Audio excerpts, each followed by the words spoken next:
Dalam hitungan yang ketiga, 2, 3.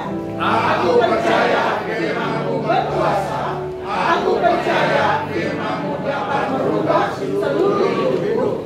Aku percaya firman-Mu ini adalah Tuhan sendiri. Aku siap untuk menerimanya dan melakukannya dalam nama Yesus. Amin. Amin. Silakan duduk Bapak Ibu. Kalau kemarin hari Jumat kita merayakan Jumat Agung, hari ini kita merayakan apa Bapak Ibu? Paskah. Paskah berbicara tentang apa? Kebangkitan Tuhan, dan itulah kemenangan di dalam kehidupan kita. Amin. Yang terbaik buat Tuhan kita, Dia dahsyat dan luar biasa. Dia melakukan perbuatan yang sungguh luar biasa di dalam kehidupan kita. Semuanya karena kasih Tuhan di dalam hidup kita. Amin. Amin. Sebelum saya melanjutkan Bapak Ibu, saya mau bertanya. Kalau kita biasanya orang Kristen merayakan apa aja? Natal. Terus? Paskah. Yang biasanya paling ramai banget dipersiapin apa? Natal. Kalau Natal bicara tentang apa Bapak Ibu? Tentang apa? Kelahiran. Kalau kelahiran, nabi-nabi agama lain lahir nggak? Lahir. Hah? Nabi Muhammad lahir dan dia mati. Kalau kita sebagai anak-anak Tuhan, kita harus bersyukur, kita harus berbangga, karena tadi pujian mengatakan kubur kosong menandakan bahwa dia hidup. Dia bangkit dan dia hidup. Bapak Ibu, inti kekristenan di dalam kehidupan kita adanya di Paskah. Kenapa Bapak Ibu?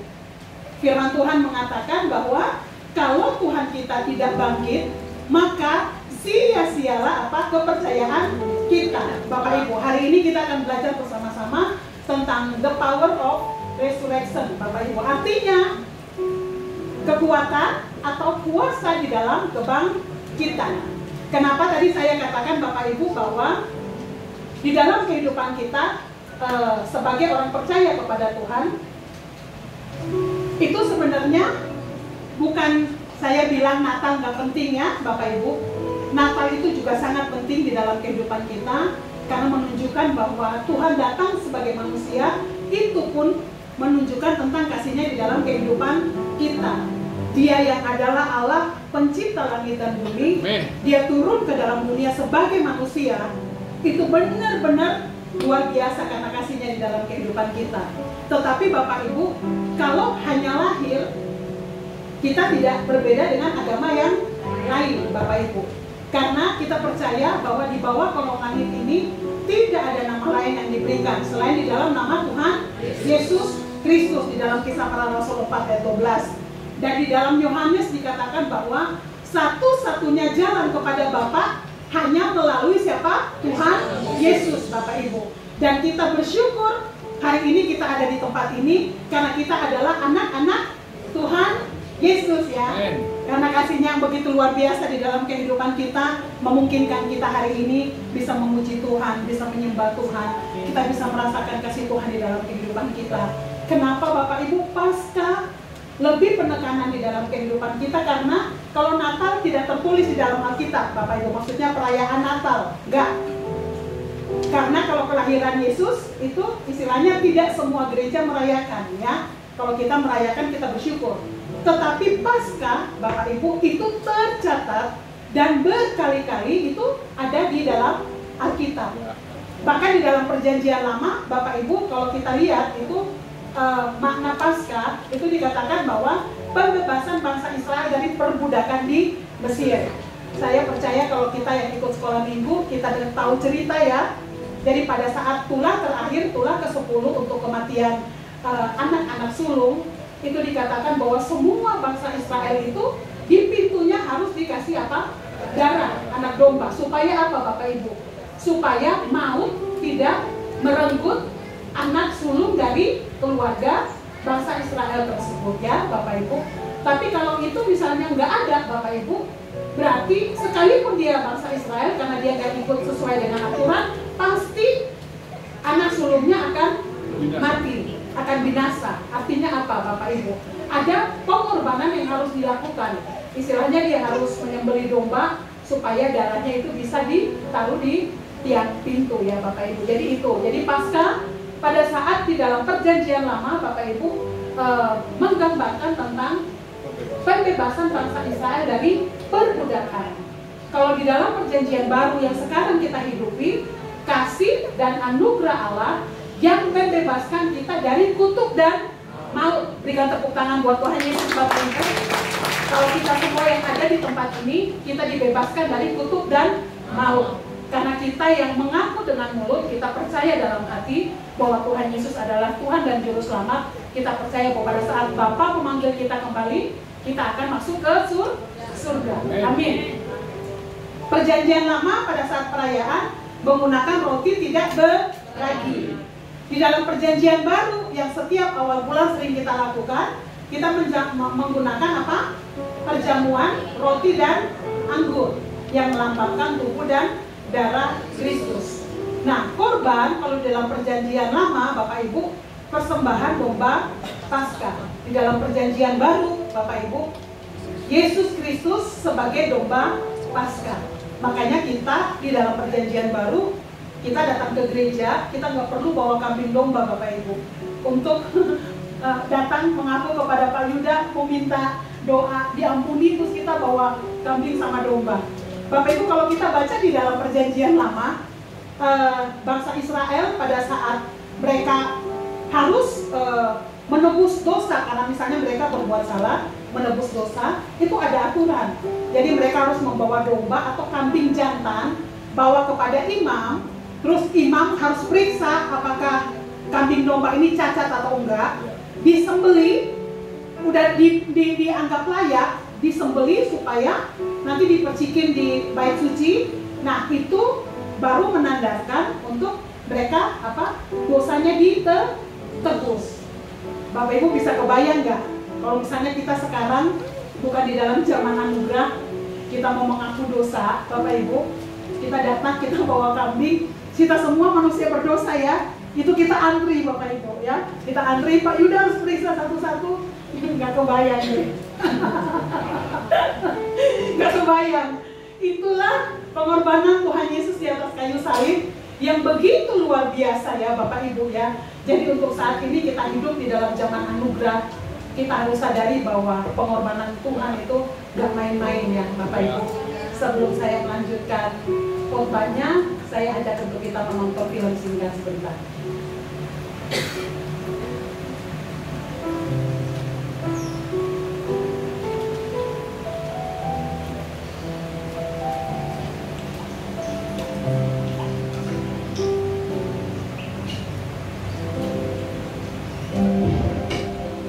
This is our last meal together before I die.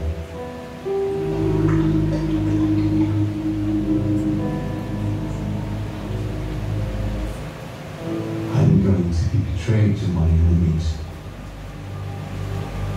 arrested, and condemned to death.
kita, Bapak Ibu.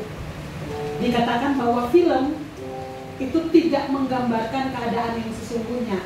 Karena keadaan yang sesungguhnya jauh lebih sadis, jauh lebih parah yang Tuhan Yesus alami. Dikatakan pada saat Tuhan Yesus melakukan hal ini, Bapak Ibu, semata-mata karena apa? Kasihnya kepada kita, kasihnya kepada manusia, supaya kita semua bisa terselamatkan, Bapak Ibu. Pada saat Tuhan Yesus menjalani untuk akan mati di atas kayu salib, Bapak Ibu, ada proses-proses yang harus Tuhan Yesus lewati, ya. Kita tahu ada yang namanya dia perjamuan terakhir bersama-sama dengan murid-muridnya, ya. Waktu dia perjamuan terakhir sebagai manusia, dia dekat banget dengan murid-muridnya, ya Bapak Ibu. Tapi salah satu muridnya menjual Tuhan Yesus. Menjual Tuhan Yesus, Bapak Ibu, dengan nilai 30 keping perak. Waktu saya pelajari tentang 30 keping perak, Bapak Ibu, sebenarnya kalau dirupiahkan untuk saat sekarang, misalnya kalau perak itu 1 kilogram harga 700 sampai 1 juta, itu 30 keping perak itu hanya seharga 318.000. Pada saat itu 30 keping perak itu untuk membeli budak yang cacat. Jadi kalau beli budak yang normal itu harganya lebih tinggi daripada 30 keping perak Yudas menjual Tuhan Yesus. Bapak Ibu bayangin, Tuhan Yesus adalah guru, ya, dari Yudas. Tetapi Yudas menjual Tuhan Yesus seharga budak yang cacat. Sedemikian rendahnya Bapak Ibu diperlakukan oleh murid sendiri. Di sini kita lihat, ya Bapak Ibu, ya, kalau saat-saat ini mungkin sekarang kita lagi dihianati oleh orang-orang yang mungkin dekat dengan kita. Ingat, Tuhan Yesus sudah terlebih dahulu mengalami. Dan dikatakan bahwa pencobaan-pencobaan yang kita alami adalah pencobaan-pencobaan biasa. Kenapa? Karena yang luar biasa sudah ditanggung oleh Tuhan Yesus di atas kayu salib. Pada saat dia perjamuan dengan murid-muridnya, dia dihianati, Bapak Ibu. Dan pada saat selesai perjamuan, dia mengajak 3 murid kesayangannya. Siapa aja? Petrus, Yakobus, Yohanes. 3 murid ini sangat istimewa loh, Bapak Ibu. Kenapa? Karena pada saat Tuhan Yesus naik ke Gunung Sinai, untuk 3 orang ini saja yang bisa melihat kemuliaan Tuhan yang begitu luar biasa. Artinya apa, Bapak Ibu? 3 murid ini sangat istimewa bagi Tuhan Yesus.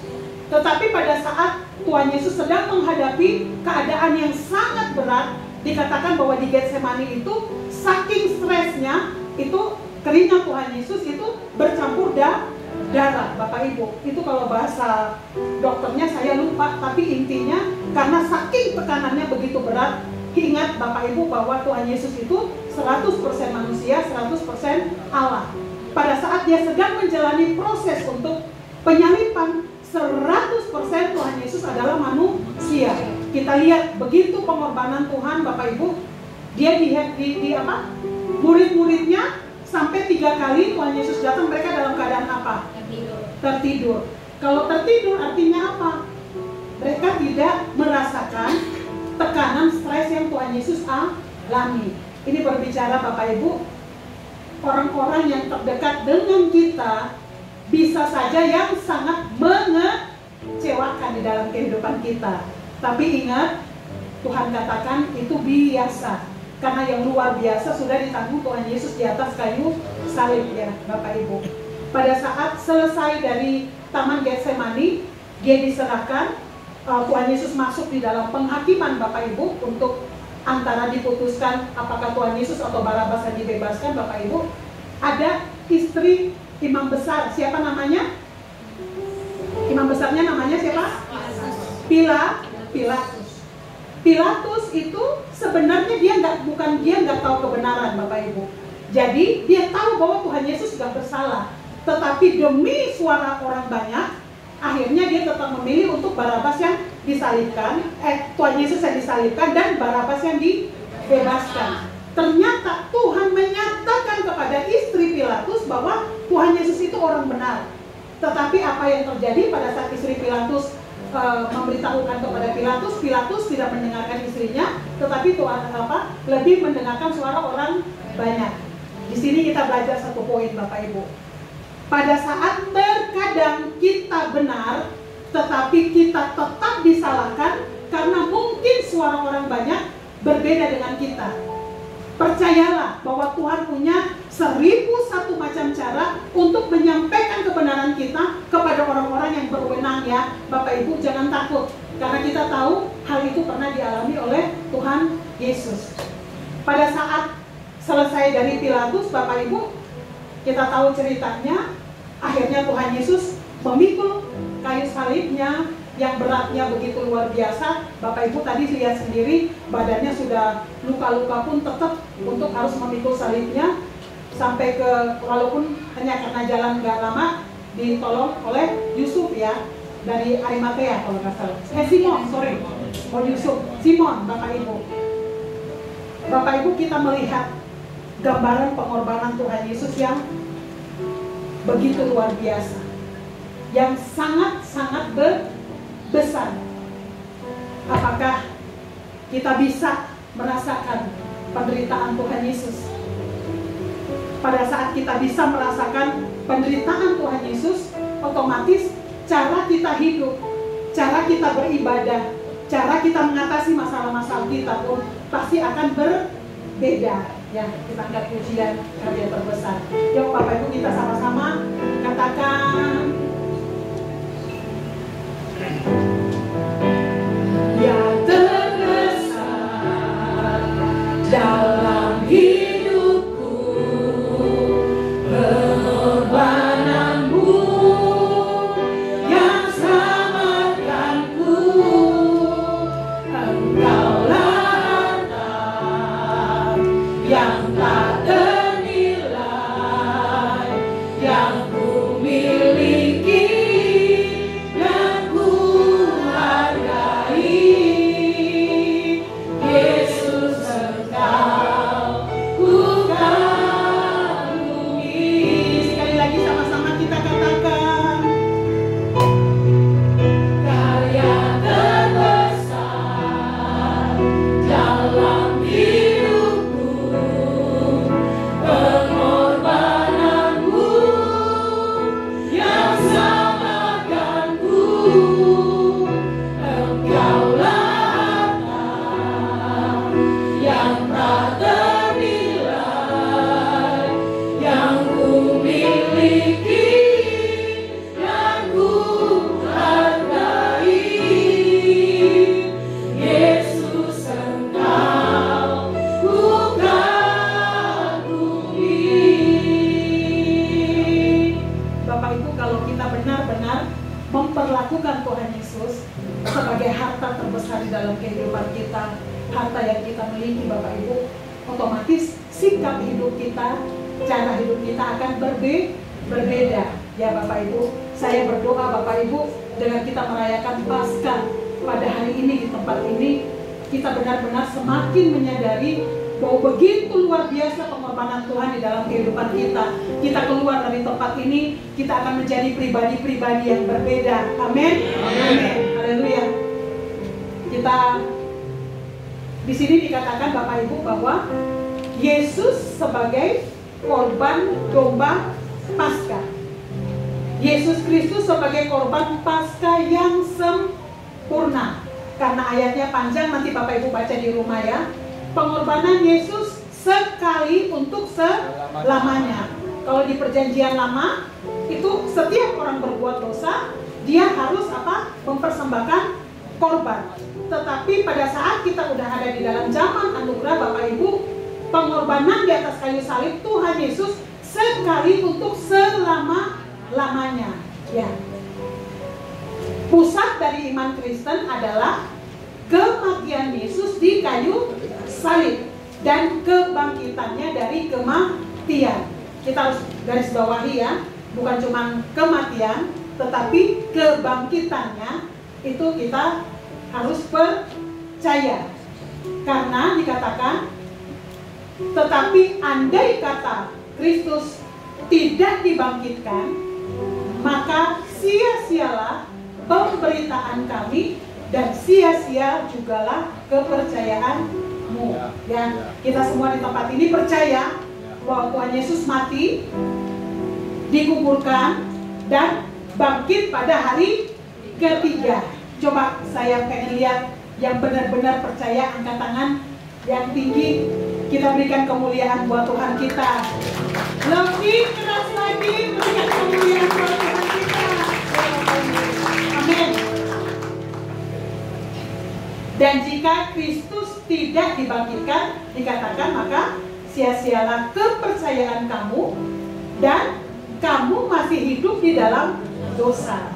Tapi karena kita percaya bahwa Tuhan Yesus mati dan bangkit, sekarang kita tidak hidup di dalam dosa ya Bapak Ibu. Kita sebenarnya saat kita dilahirkan, kalau bayi, saya mau nanya dulu, kalau kita lihat bayi yang baru lahir, kita percaya dia udah berdosa apa belum? Yang aduh ini penting banget. Yang bilang belum angkat tangan tinggi. Ini bukan salah benar. Yang bilang belum waktu bayi lahir dan dia belum berdosa angkat tangan tinggi. Gak apa-apa, salah gak apa-apa Bapak Ibu. Saya gak minta coklat. Ya. Yang bilang pada saat dilahirkan bayi sudah berdosa, terus yang gak angkat tangan apa? Yang gak angkat tangan lebih banyak daripada yang angkat tangan. Bapak Ibu, dikatakan bahwa kita berdosa itu bukan karena kita melakukan dosa ya Bapak Ibu, tapi sejak dalam kandungan pun kita udah berdosa. Kenapa? Karena dosa itu diturunkan dari Adam. Jadi namanya dosa keturunan. Tetapi pada saat Tuhan Yesus bangkit di atas kayu salib, dosa keturunan pun dipatahkan. Ya, amin. Nah, akibat dari pengorbanan Yesus di kayu salib, tadi kita udah lihat, kita udah baca bersama-sama pengorbanan Tuhan yang luar biasa ya Bapak Ibu. Yuk kita sama-sama buka di dalam Yohanes 1 ayat 12. Pegang ayat ini di dalam kehidupan kita Bapak Ibu, sehingga apapun yang kita alami, apapun yang harus kita lewati, kita percaya bahwa kita diberikan kuasa untuk menjadi anak-anak Allah. Yuk kita buka di dalam Yohanes 1 ayat 12.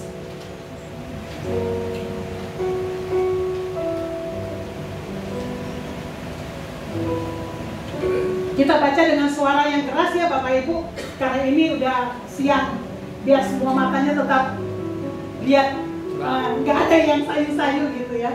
Yuk, Yohanes 1 ayat 12 kita baca bersama-sama. 2, 3. Tetapi semua orang yang menerimanya diberinya kuasa supaya menjadi anak-anak Allah, yaitu mereka yang percaya dalam namanya. Kita percaya bahwa kebangkitan Tuhan itu buat kita. Bapak Ibu, kita diberikan kuasa untuk menjadi anak-anak Allah. Untuk kita melakukan perintah Tuhan, susah apa? Gampang? Oh, gampang-gampang susah. Ada yang bilang susah-susah? Gampang Bapak Ibu. Hari ini kita dibukakan satu kebenaran firman Tuhan. Kita diberikan kuasa untuk menjadi anak-anak Allah.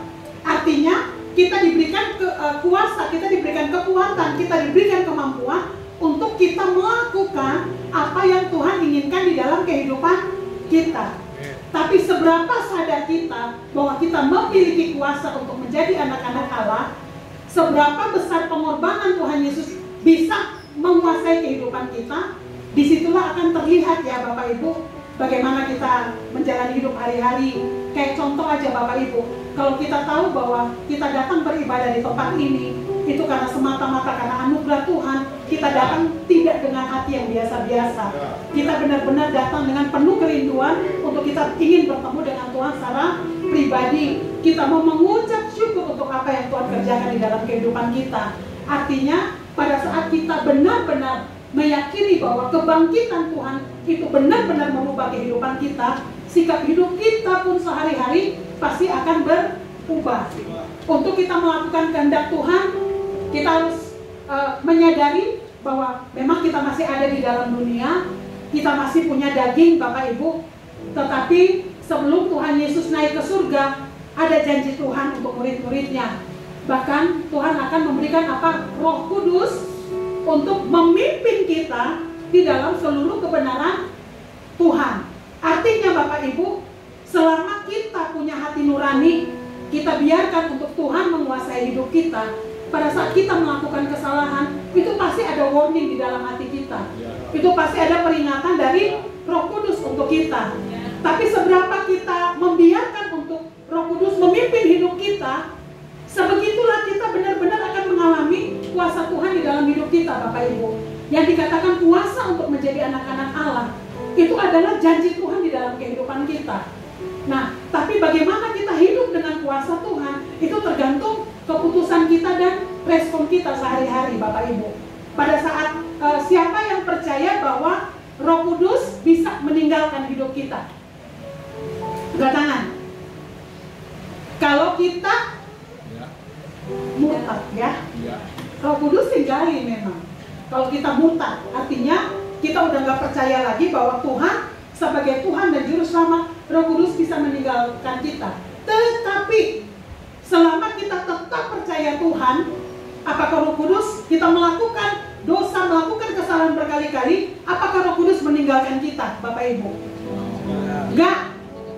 Saya mau katakan dengan tegas, tidak. Roh Kudus tidak pernah meninggalkan kita pada saat kita mengaku bahwa keselamatan itu cuma ada di dalam Tuhan Yesus. Tapi kenapa kita tidak bisa mendengarkan suara Roh Kudus di dalam hidup kita? Karena kita matikan dengan keputusan-keputusan kita.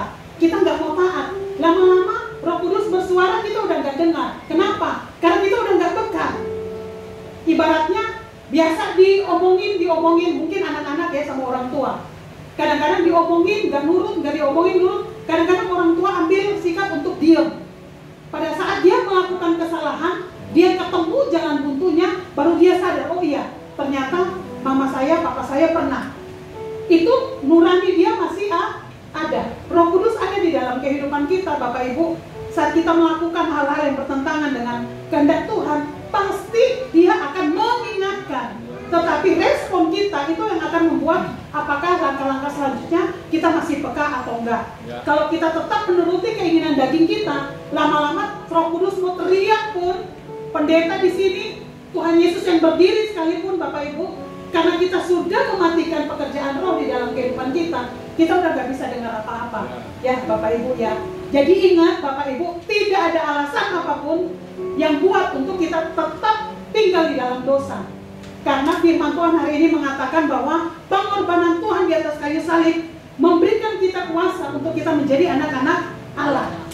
Kita buka di poin yang kedua, Bapak Ibu, akibat pengorbanan Yesus di kayu salib.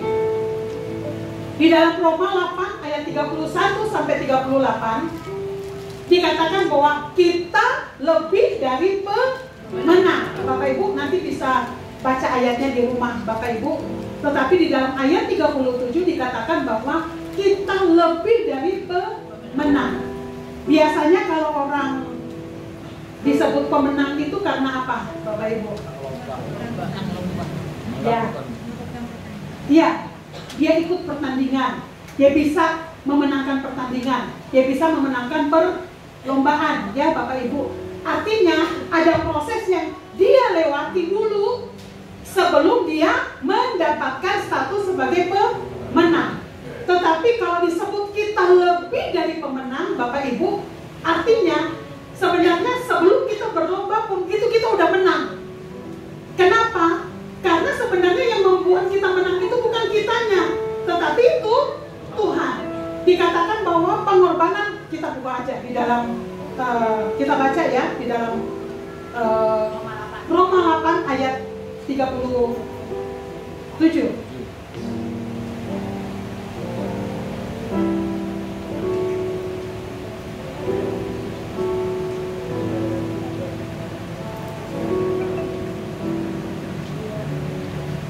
Kalau di dalam perikopnya dikatakan bahwa keyakinan iman ya Bapak Ibu, nanti Bapak Ibu bisa baca di rumah, tapi di dalam ayat 37 dikatakan bahwa tetapi dalam semuanya itu kita lebih daripada orang-orang yang menang oleh Dia yang telah mengasihi kita. Oleh siapa Bapak Ibu? Oleh Tuhan. Ingat, pengorbanan Tuhan di atas kayu salib itu sudah mengalahkan segala sesuatu ya, udah mengalahkan maut. Tadi kita udah dengar bagaimana penderitaan Tuhan Yesus sebagai manusia. Dia sudah mengalami yang sangat berat di dalam kehidupan Tuhan Yesus. Dan itu Tuhan Yesus selesaikan pada saat di atas kayu salib. Tuhan Yesus katakan apa? Sebelum selesai, Bapa, ampunilah mereka, karena apa? Mereka tidak tahu apa yang mereka lakukan. Artinya benar-benar Tuhan Yesus selesaikan semuanya dengan sangat sempurna. Tuhan Yesus selesaikan dengan sangat sempurna untuk siapa Bapak Ibu? Untuk saya dan untuk Bapak Ibu. Kita harus ingat dua hal di dalam kehidupan kita Bapak Ibu, bahwa pengorbanan Tuhan Yesus di atas kayu salib memberikan kita kuasa untuk menjadi anak-anak Allah. Dan kedua, Tuhan menjadikan kita lebih dari pemenang kehidupan. Sehari-hari kita mengalami proses Bapak Ibu. Sehari-hari karena kita masih ada hidup dalam dunia ini, banyak hal yang harus kita lewatin. Tapi tanamkan di dalam hati bahwa pengorbanan Tuhan memberikan kita kuasa untuk menjadi anak-anak Tuhan. Artinya tidak ada alasan untuk kita bilang tidak bisa melakukan kehendak Tuhan. Dan yang kedua, kita lebih daripada pemenang Bapak Ibu ya. Itu. Terus kita belajar lagi Bapak Ibu, mengapa Tuhan Yesus mau berkorban bagi umatnya. Dikatakan poin yang pertama karena kasih. Yohanes 3 ayat 16 mengatakan bahwa karena begitu besar kasih Allah akan dunia ini, sehingga Dia mengaruniakan anaknya yang tunggal, supaya setiap orang yang percaya kepadanya tidak binasa, melainkan beroleh hidup yang kekal. Bapak Ibu, tekanan itu memunculkan siapa kita sebenarnya. Tekanan itu memunculkan yang tersembunyi yang selama ini gak terlihat di dalam kehidupan kita. Kalau yang kita simpan di dalam hati kita yang buruk-buruk, pada saat kita alami masalah, yang keluarnya tentu buruk, gerutu, marah, ngomel, nyalahin orang, nyalahin tetangga, nyalahin sekeliling. Terakhir kita nyalahin Tuhan. Kalau yang ada di dalam hati kita itu yang buruk. Bapak Ibu, kita lihat Tuhan Yesus pada saat di Taman Getsemani Bapak Ibu, Dia walaupun di dalam tekanan yang luar biasa, salah satu muridnya memotong apa telinga? Ya, tapi Tuhan Yesus apa yang Tuhan Yesus lakukan Bapak Ibu? Pasang kembali. Artinya Tuhan Yesus apa? Mengasihi. Tekanan yang luar biasa yang keluar dari Tuhan Yesus pun tetap apakah? Kasih. Pertanyaan untuk kita di dalam kehidupan kita pada saat kita mengalami tekanan, pada saat kita mengalami masalah, kira-kira apa yang keluar? Ini juga firman-Nya sangat keras buat saya ya, Bapak Ibu. Ini ada suami saya, suami saya yang gantengnya luar biasa, yang ada di depan. Karena cakepnya Bapak Ibu, saya punya anak-anak yang luar biasa cantik. Ketawa dikit ya Bapak Ibu ya. Jadi istilahnya Bapak Ibu di dalam kehidupan kita sehari-hari, saat kita ngalamin masalah, saat kita ngalamin proses itu, sebenarnya itu terlihat siapa kita. Ya, itu kita harus ingat, kita harus sadar Bapak Ibu. Sedangkan Tuhan inginkan untuk kita menjadi serupa dengan Tuhan. Kita bisa? Bisa. Proses sempurna itu belakangan. Kita sempurna pada saat Tuhan panggil kita balik Bapak Ibu. Jadi selama kita ada di dunia, kita nggak sempurna. Jadi kalau kita lihat orang yang nggak sempurna, kita ngomongin, kita gosipin, atau kita doain. Ya doain lah Bapak Ibu. Saya kemarin sempat ngobrol sama suami saya, benar-benar semakin sadar ya Bapak Ibu bahwa di dalam hidup kita ini semua karena semata-mata karena anugerah. Amin. Setiap kali kalau saya ada jadwal khotbah Bapak Ibu, jadwal keluar 1 bulan sebelumnya, 1 bulan sebelumnya, ya ampun Tuhan. Artinya kan harus sampaikan kebenaran firman Tuhan. Hidup saya masih jauh dari sempurna rasanya. Kemarin pada saat kita Jumat Agung, saya di belakang berdiri pada saat pujian mengatakan Crucified, left behind the stone,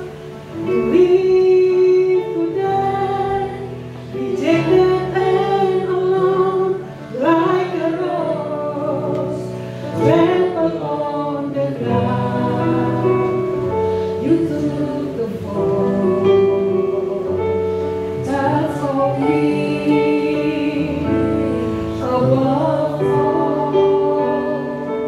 Ibu, waktu saya angkat pujian itu, saya benar-benar merasakan Tuhan. Saya penuh dengan kelemahan, saya penuh dengan ketidakmampuan. Kalau hari ini Tuhan masih pakai hidup saya, itu benar-benar karena anugerah Bapak Ibu. Terus tiba-tiba Tuhan ingatkan saya, kadang-kadang Tuhan itu izinkan kelemahan-kelemahan kita itu kayak diangkat. Tujuannya untuk apa Bapak Ibu? Tujuannya supaya kita benar-benar sadar bahwa dengan kekuatan kita untuk kita lakukan firman Tuhan, kita nggak bisa. Bahkan semakin kita pengen mau hidup kudus, semakin kita mau lakukan firman Tuhan, kadang-kadang selalu bertolak belakang dengan yang kita lakukan Bapak Ibu. Tapi di situ Tuhan ingatkan bahwa kita nggak bisa lakukan dengan kekuatan kita. Kita butuh Tuhan, kita butuh Roh Kudus yang memampukan kita. Dia mati di atas kayu salib supaya kita bisa menjadi sempurna. Amin. Amin. Selama proses berjalan di dalam kehidupan kita Bapak Ibu, mungkin hari-hari ini Tuhan sedang memunculkan kelemahan-kelemahan kita. Mungkin hari-hari ini saya nggak tahu Bapak Ibu sedang bergumul apa, sedang mengalami apa Bapak Ibu. Tapi mungkin Tuhan sedang memunculkan kelemahan-kelemahan kita yang mungkin selama ini kita sembunyikan dari orang. Karena kalau orang tahu, malu. Apalagi kita pelayan Tuhan misalnya. Kita worship leader, kita singer, kita pemain musik. Atau seperti saya mungkin menyampaikan firman Tuhan. Kadang-kadang Tuhan izinkan kelemahan kita Tuhan angkat. Satu yang Tuhan mau, kita bereskan. Semakin hari kita bereskan. Supaya apa Bapak Ibu? Pada saat kita berdiri di depan, yang harus kita alirkan adalah aliran-aliran air hidup. Dan saya sangat sadar akan hal itu Bapak Ibu. Di dalam pekerjaan kita sehari-hari banyak hal yang buat kita untuk bergumul. Tapi bersyukur, kenapa? Karena pelayanan itu menjaga langkah kita untuk kita bisa tetap berjalan seturut dengan apa yang Tuhan mau. Jadi saya merasa benar-benar bahwa pelayanan itu seperti pagar. Untuk, oh ini nggak boleh, ini nggak boleh, nah kayak gitu. Istilahnya, Bapak Ibu, kita jangan hidup biasa-biasa. Kita jangan lari dari apa yang Tuhan mau kita lakukan di dalam kehidupan kita. Kalau kita merasa bahwa pengorbanan yang luar biasa yang Tuhan kerjakan buat kita, artinya kita nggak bisa hidup buat diri sendiri. Tetapi Tuhan panggil kita untuk kita hidup jadi berkat buat orang lain. Ya Bapak Ibu ya, mengapa Tuhan Yesus mau berkorban bagi umatnya? Yang pertama, sifat kasih Tuhan yang luar biasa ya Bapak Ibu. Poin yang kedua Bapak Ibu, catat baik-baik, hidup kita sungguh berharga. Kita buka di dalam Yesaya 43 ayat 4. Yesaya 43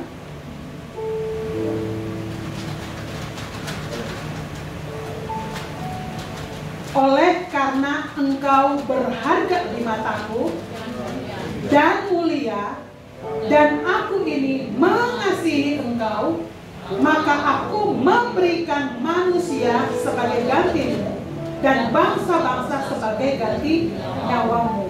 Sebegitu berharganya Bapak Ibu kita di mata Tuhan. Kenapa Tuhan mau berkorban? Kenapa Tuhan sedemikian rupa, istilahnya pengorbanan dia begitu besar? Karena kita berharga. Kalau Tuhan lihat kita sebegitu berharganya, bagaimana kita memperlakukan diri kita? Bagaimana kita menghargai diri kita? Apakah kita biasa-biasa? Bapak Ibu, kayak saya mau tanya, kalau kita misalnya beli barang yang imitasi dengan barang yang asli, kalau imitasi sama asli mirip banget ya. Bahkan kadang-kadang kilonya imitasi jauh lebih bagus daripada yang asli loh ya. Kayak sekarang ya, untuk mata-mata kayak berlian segala macam itu kan sekarang ada banyak. Nah, kalau kita beli mahal dengan kita beli murah, biasanya kita cara memperlakukannya juga beda. Kira-kira yang kita lakukan hati-hati sekali itu yang mana? Mahal. Kalau ya asli yang mahal. Kalau kita sadar bahwa Tuhan mengatakan hidup kita berharga, otomatis cara kita memperlakukan hidup kita juga akan berbeda. Waktu-waktu yang masih Tuhan percayakan di dalam hidup kita, apakah 10 jam kita medsos, 8 jam kita tidur, udah 18 jam, masak 2 jam, ya, terus selesai mandi, ngobrol, segala macam habis. Nah, terus waktu kita pentingnya ada di mana Bapak Ibu? Itu cara kita memperlakukan hidup kita, menunjukkan juga seberapa kita menghargai berharganya hidup kita. Saya nggak tahu ya, akhir-akhir ini saya suka berhitung waktu ya Bapak Ibu ya. Kadang-kadang kalau misalnya sehari-hari nih kita kerjaan udah banyak banget ya, terus ada yang nelfon tuh hanya cuma bilang, "Kak, bla bla bla bla." Aduh, saya rasa tuh rugi banget. Nanti ya, kayak ini lagi sibuk banget nih. Maksudnya itu kita bisa seperti itu karena kita tahu, aduh, daripada ngobrol ngoceh nggak jelas-jelas, apalagi kalau mau gosip, maaf ya. Maksudnya apalagi mau ngocehin, si Grace nih bla bla bla. Aduh, nanti aja lah ya, nanti. Kenapa Bapak Ibu? Karena saya merasa waktu saya terlalu sangat berharga untuk hanya mau sekedar dengar ocehan-ocehan yang menurut saya nggak penting. Ya, jadi bagaimana kita mengatur waktu kita, menata hidup kita, menunjukkan kita menghargai seberapa besar kita menghargai waktu. Ingat, 1 detik sekarang tidak akan pernah kembali. Bapak Ibu duduk di tempat ini, Bapak Ibu fokus, Bapak Ibu dengar sungguh-sungguh, itu berkualitas. Daripada duduk di sini ngelihat saya matanya melotot tapi pikirannya ada di nasi padang. Tobat ya. Nah,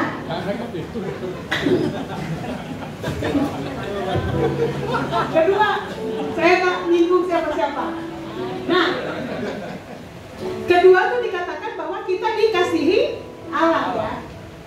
Terus berikutnya, ingat Bapak Ibu, kenapa hidup kita sungguh berharga? Karena ternyata sejak dalam kandungan pun kita sudah dikenal Tuhan. Saya ingat 2 minggu yang lalu Bapak Ibu, kami Kersel Dewasa Muda, dan yang membawakan seri saat itu adalah Grace. Grace membawa tentang tokoh Yusuf ya, bagaimana Yusuf untuk bisa menyelesaikan panggilannya itu banyak gangguan, jadi istilahnya banyak masalah, banyak hal yang harus dia lewatin. Pada saat Grace sedang membawakan kebenaran itu, saya tuh diingatkan Tuhan seperti ini. Setiap kita itu sejak kita di dalam kandungan, karena di dalam Yeremia 1 ayat 5 Bapak Ibu dikatakan bahwa sejak di dalam kandungan itu Tuhan sudah punya rencana untuk setiap kita. Ya, jadi kalau Bapak Ibu sama saya hari ini ada di tempat ini, kita harus temukan destiny, kita harus temukan panggilan itu di dalam kehidupan kita. Karena kenapa Bapak Ibu? Karena Tuhan Yesus mati di atas kayu salib untuk itu, ya. Jadi Yusuf Bapak Ibu pada saat dia mengalami banyak masalah, banyak pergumulan, di situ menunjukkan seberapa besar dia akan berpengaruh. Dikatakan di dalam Kejadian 50 bahwa dari mulut Yusuf dikatakan bahwa bukan karena kakak-kakaknya dia di Mesir, tetapi karena Allah, supaya apa? Dia memelihara hidup suatu bangsa yang sangat besar. Jadi waktu itu, waktu saya closing statement di Dewasa Muda, saya katakan bahwa seberapa besar proses kita akan sebegitu besarnya pengaruh yang akan kita bagikan untuk orang-orang yang ada di sekeliling kita. Kalau kita lihat Yusuf diproses sedemikian dahsyat, itu pengaruhnya dia juga sedemikian besar. Nah, kehidupan kita saat ini bagaimana Bapak Ibu? Pada saat kita sadar bahwa hidup kita berharga, sejak dalam kandungan Tuhan sudah tetapkan kita untuk lakukan apa yang menjadi kehendak Tuhan di dalam kehidupan kita, Bapak Ibu. Bagaimana kita menjalani kehidupan kita ya, Bapak Ibu ya. Kita harus sadari itu. Terus, mengapa hidup kita sungguh berharga, Bapak Ibu? Oh ya, tadi berarti poin yang terakhir. Karena sejak dalam kandungan kita sudah dikenal Tuhan, ya. Yang terakhir, yang paling berat, Apa yang harus dilakukan setelah menerima keselamatan? Yuk kita buka di dalam Markus 12 ayat 30.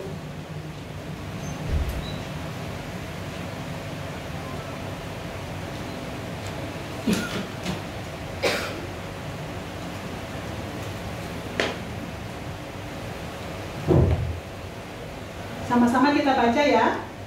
Ayat 30 dan 31. 2, 3.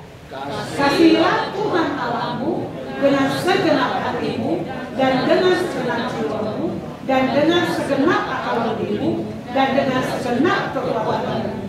Dan hukum yang kedua ialah kasihilah sesamamu manusia seperti dirimu sendiri. Tidak ada hukum lain yang lebih utama daripada kedua hukum ini. Saya mau tanya, kita mengasihi Tuhan dengan segenap hati gampang atau susah? Susah. Jawaban yang jujur. Dan itu pun jawaban saya juga sama. Tapi hari ini Bapak Ibu, kita merayakan Paskah. Kita diingatkan bahwa pengorbanan Tuhan memberikan kita kuasa untuk menjadi anak-anak Allah. Artinya Tuhan memberikan kepada kita kekuatan, kemampuan untuk kita bisa hidup mengasihi Tuhan dengan segenap hati, segenap jiwa, segenap kekuatan. Dan kita juga akan Tuhan mampukan untuk kita bisa mengasihi sesama kita manusia seperti mengasihi diri sendiri. Sekali lagi saya mau katakan, selama kita ada di dalam dunia, itu proses. Saat kita jatuh bangun, tetap kita sadar, datang kembali sama Tuhan, tetap kita sadar, kita dikasih kuasa untuk menjadi anak-anak Allah. Belum sempurna, gak apa-apa. Karena firman Tuhan katakan, 7 kali orang benar jatuh tidak akan sampai tergeletak. Karena Tuhan menopang. Tapi jangan keraskan hati, Bapak Ibu. Karena dikatakan bahwa kita punya kasih karunia dari Tuhan, tetapi ingat, setiap dosa ada konsekuensi yang akan kita tanggung. Dikatakan bahwa orang yang melompati pagar akan dipagut ular. Kalau kita lebih mendahulukan keinginan daging kita, mungkin orang lain gak tahu Bapak Ibu, tetapi percayalah, Tuhan sangat sayang kita. Kita ini adalah orang yang berharga. Jangan tunggu sampai Tuhan memberikan ganjaran baru kita balik. Kalau Tuhan udah ingatkan di dalam hati kita, ini salah nih, balik. Kita harus respon balik. Jangan berlama-lama Bapak Ibu. Semakin kita lama berarti prosesnya akan semakin panjang ya. Jadi ingat ya Bapak Ibu, kita harus percaya bahwa pengorbanan Tuhan akan memampukan kita untuk bisa hidup di dalam kasih. Hidup dalam kasih adalah proses. Kedua, dikatakan apa yang harus kita lakukan? Melakukan kehendak Tuhan dan menghasilkan buah. Yuk kita baca di dalam Matius 7 ayat 21. Ini firman Tuhan sangat keras Bapak Ibu. Tapi bukan cuma untuk Bapak Ibu. Firman Tuhan itu pedang bermata dua. Saya pun ditusuk. Bapak Ibu pun ditusuk ya. Tapi kita bersyukur ditusuk oleh firman Tuhan. Karena bukti bahwa Tuhan sayang kita. Amin. Nah, makasih ya kakak. Keren kakak. Nah, yuk kita baca sama-sama. 2, 3. Bukan setiap orang yang berseru kepadamu, Tuhan, Tuhan, akan masuk ke dalam kerajaan surga, melainkan dia yang melakukan kehendak Bapakku yang di surga. Bapak Ibu, kita punya panggilan masing-masing, kita punya proses masing-masing. Kita harus selesaikan di dalam kehidupan kita. Yang menentukan kita selamat bukan seberapa banyak kegiatan rohani yang kita lakukan, seberapa kita terlihat kudus di mata orang ya, Bapak Ibu. Karena manusia melihat apa yang di depan mata, tapi Tuhan melihat hati. Tetapi hati yang hancur itu lebih daripada persembahan. Dikatakan hati yang hancur kepada Tuhan lebih daripada persembahan. Kalau saat ini, siang hari ini, saat Bapak Ibu mendengarkan kebenaran firman Tuhan, ada yang harus diproses, ada yang harus dilepaskan, ada yang harus diakui. Lakukanlah Bapak Ibu. Karena dikatakan bahwa bukan orang yang memanggil Tuhan yang akan apa? masuk dalam kerajaan surga, tetapi dia yang melakukan kehendak Bapa. Kalau kita tema tahun ini dikatakan apa? The Great Harvest. Kita harus menghasilkan buah. Buah itu dikatakan apa? Buah jiwa-jiwa, buah Roh Kudus yang ada di dalam kehidupan kita. Itu bisa kita hasilkan dengan ketaatan kita kepada Tuhan. Tanpa ketaatan kita hanya cuma ngomong besar. Kita cuma ngomong-ngomong, ya Bapak Ibu, biarlah hari ini saat kita merayakan Paskah, kita lihat pengorbanan Tuhan yang sungguh begitu luar biasa di dalam kehidupan kita. Sadarilah bahwa hidup kita sangat berharga. Tuhan selamatkan kita dengan satu tujuan, supaya kita juga bisa melalui kehidupan kita, orang-orang lain juga bisa diselamatkan. Tuhan Yesus memberkati. Saya undang untuk kita mampu berdiri, Bapak Ibu.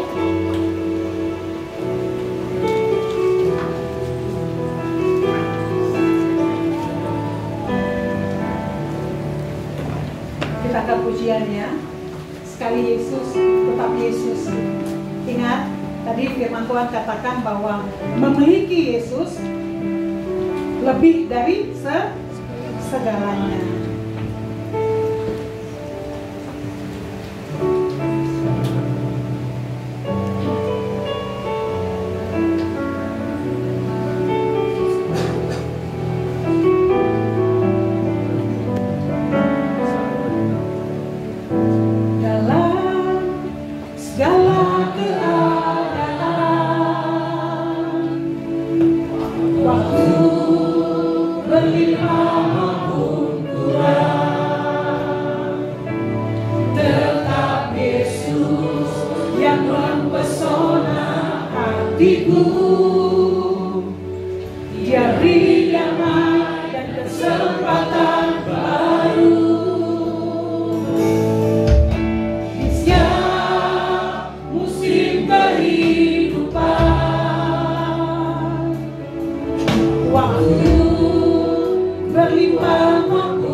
Di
kalau hari ini kita benar-benar belajar bahwa pengorbanan Tuhan begitu luar biasa, karena kita adalah anak-anak yang sungguh sangat dikasihi oleh Tuhan. Bapak Ibu, Tuhan Yesus berkorban supaya kita diberikan kuasa untuk menjadi anak-anak Allah, supaya kita menjadi lebih dari pemenang di dalam kehidupan kita.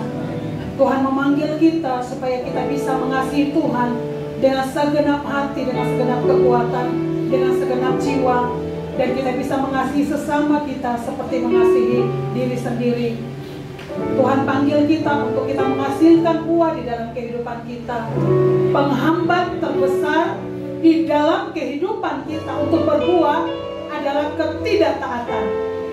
Siang hari ini Bapak Ibu, kalau ada hal yang harus dilepaskan, kalau ada hal yang harus kita mengaku di hadapan Tuhan, lepaskan. Lepaskan di dalam nama Tuhan Yesus Kristus, supaya kehidupan kita bisa benar-benar menjalani destiny yang Tuhan taruh dalam hidup kita.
yang menghambat kita untuk kita hidup di dalam ketaatan kepada Tuhan.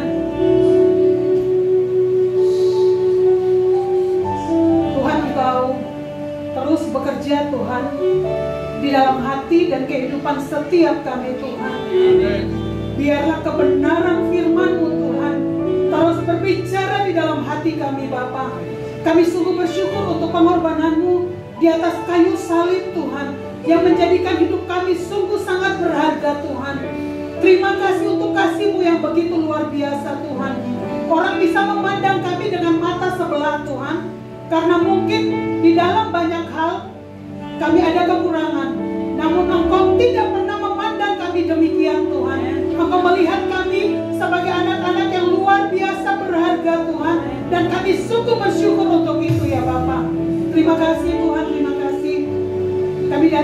hadapan-Mu Tuhan pada siang hari ini. Kami mengangkat tangan kami berserah Tuhan. Segala ketidakmampuan kami Tuhan, segala kelemahan kami mau taruh di bawah kaki salib-Mu Tuhan. Kami mengangkat tangan kami dan biarlah kekuatan yang daripada Engkau Tuhan, kuasa salib-Mu menguasai hidup kami Tuhan, sehingga kami menjadi pribadi yang berbeda. Kami pulang dari tempat ini Tuhan dalam keadaan yang berbeda Bapa. Kalau kami datang dengan segala pergumulan, dengan segala kesesakan di dalam hati kami pulang dengan sorak-soraki Tuhan, dengan membawa kemenangan Tuhan, karena pengorbanan-Mu Tuhan di atas kayu salib Bapa. Kami sungguh bersyukur kepada-Mu Tuhan. Terima kasih ya Tuhan Yesus, terima kasih. Terima kasih Bapa.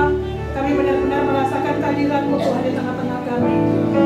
Biarlah setiap anak-anak-Mu yang datang dengan segala pergumulan, dengan segala beban hidup apapun Tuhan, Engkau berikan kelepasan, kelegaan, jalan keluar Tuhan. Mujizat yang daripada Engkau Tuhan mengalir Tuhan dalam kehidupan setiap kami, berperkara di dalam kehidupan kami Tuhan, sehingga orang-orang yang ada di sekeliling kami bisa melihat siapa Allah yang kami sembah Tuhan. Terima kasih Tuhan, terima kasih. Segala pujian, syukur, hormat, kemuliaan, kuasa, kebesaran bagi Engkau selama-lamanya Tuhan. Mari kita angkat hati kita angkat tangan di hadapan Tuhan. Terimalah berkat yang terbaik daripada Allah Bapa, berkat yang luar biasa dari Tuhan Yesus Kristus, persekutuan yang manis dengan Allah Roh Kudus, memimpin, menuntun seluruh kehidupan kita, sampai kita menjadi lebih daripada pemenang untuk kemuliaan dan hormat nama Tuhan. Di dalam nama Tuhan Yesus Kristus, kita semua yang menerima berkat